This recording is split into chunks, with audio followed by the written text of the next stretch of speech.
Hello everyone, I hope you like my little homage to the foam alien, and that's a nice segue into this week's junk bot jockey build. Oh, and I've also got to give a big shout out to Bots to Beast for sending me some awesome stickers.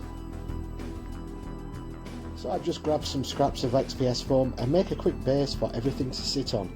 Nothing to cut here, just glue, and the top tip for this week is make sure your glue gun isn't too hot, otherwise it will burn into your XPS foam just like mine did.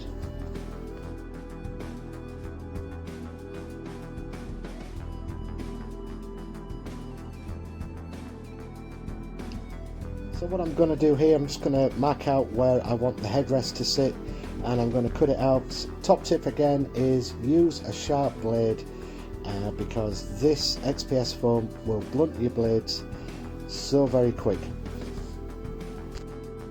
So I'm just going to cut into it and cut it at an angle, so when I put the block of XPS foam on, it's going to sit just nicely, just like a headrest. There's nothing technical or outstanding about this bit, but I needed to get this right, so then everything else would just fall into place. I also want to give a shout out to Morrigan's Creations, who we all took part in his Morrigan's Monster Mayhem. If you haven't seen the videos, go check them out. They're all dotted about on my page, Morrigan's page. There was some awesome builds, and can't wait for the next challenge.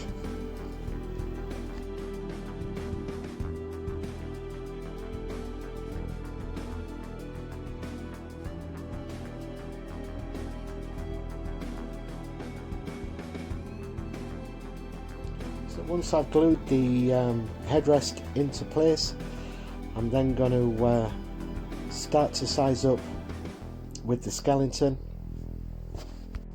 Now, I know I have bot in the title.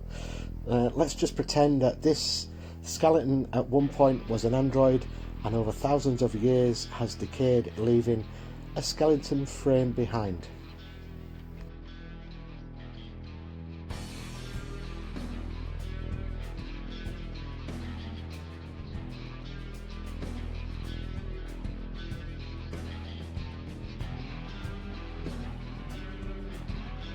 So after some corrective surgery on the skeleton, he's ready to be glued into place. Just stick him straight down onto the XPS foam, move him into position.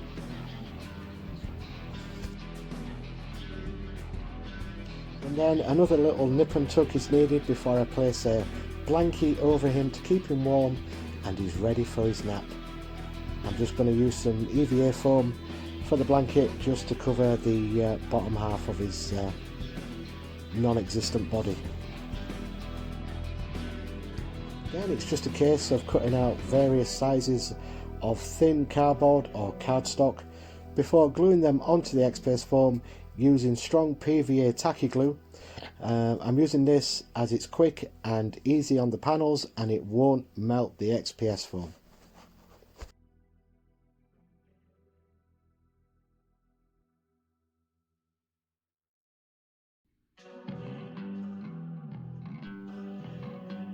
So once all that's done, I'm using the inside of a spray bottle, and I'm just test fitting it before I cut the groove out of the XPS foam, so then that can sit in there later on.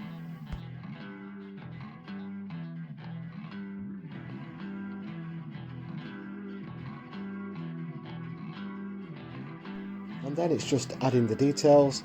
These are drinking straws that I've just cut down because these are the bendy bits. So I'm going to use the bendy bits as to make them look like pipes, and then I've break into my other little greebly box, and these yellow things are side panels from an old water pistol.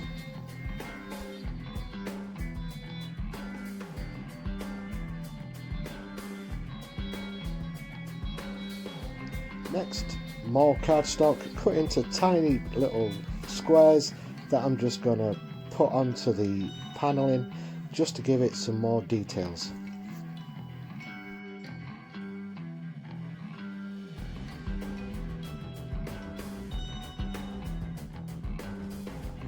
So I'm just checking the base just to see, and then these pipes are made from Green Stuff World acrylic, and it was quite simply mix the acrylic up with water and pour it into the mould, and then there's my pipes. Now I'm freestyling some alien letters to the edge of the base. Well, they better be alien letters. I hope I'm not summoning some evil underworld demon. Anyway, once I've done, I'm going to use my soldering iron to just gently burn the letters into the XPS foam. And now remember, always wear a mask, as these fumes can kill you or make you very ill, or both probably. With the soldering iron on the tiniest setting, I just used the tip, no pun intended, just to gently burn into the XPS foam, and then I just textured the edges using a ball scrunched up of tinfoil.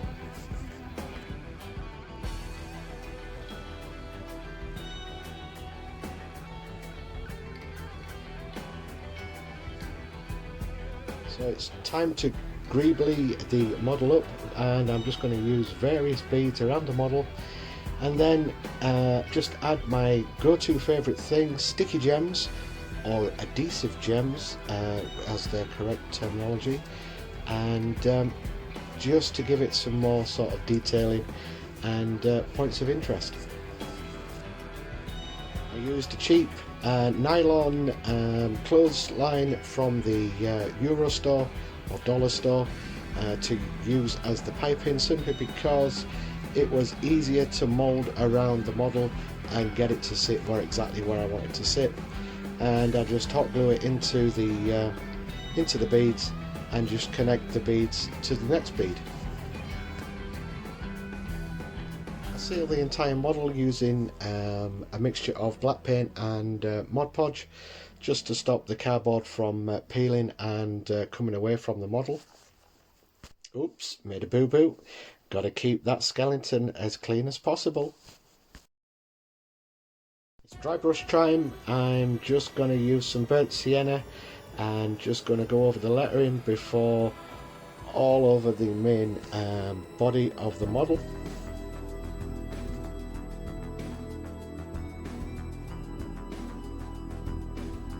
I was actually just wanting to see how the everything looked with just a little dry brush of brown, because I had the paint job for this in my head and wasn't sure if it was going to look okay, so that's why I just did the dry brush first and then decided to paint.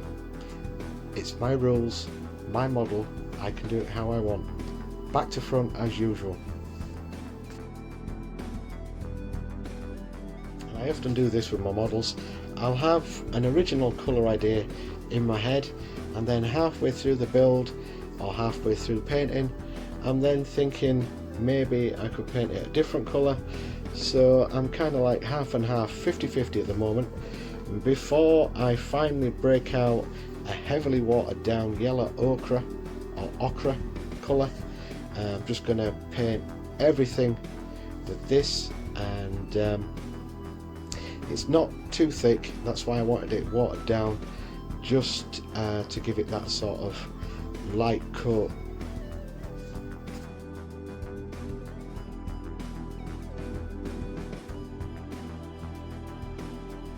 Once that's dried, then I'm going to stipple on a green colour just inside the panels. I'm going to mist the edges just so some of that yellow ochre comes through, so it looks kind of that rusty sort of dirty effect.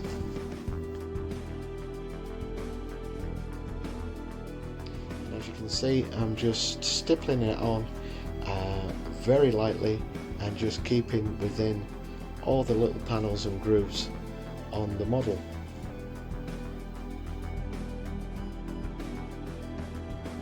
I did think about using the hairspray effect, but because there was a lot of cardboard, even though I'd covered it first with the Mod Podge, I thought this way would be easier and a lot safer. Safer as in none of the water would start to make the cardboard peel off.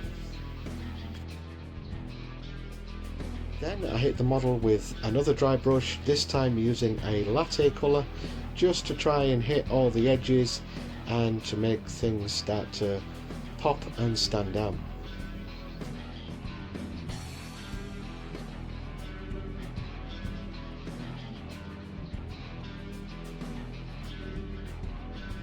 Then for the piping, and to contrast against the actual main colour of the model, I'm going to use a blood red for all the pipe work, and then once that's done I'm just going to use a homemade wash and just get it all dirty and tone down all the colours.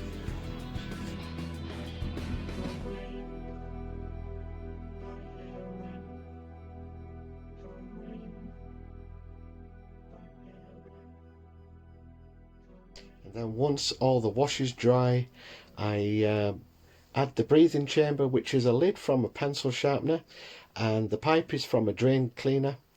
And then it's time for the viewing telescope, made from bits of spray bottles and old vape pens, gutted and all stuck together. I'm just adding some of the pipes that were loose onto the actual viewing chamber, and that's it. The jockey is complete. If you like the video, leave a like, subscribe if you're not already, and if you don't want to subscribe, get a mate to subscribe. And until next time, scratch builders, keep scratching that build.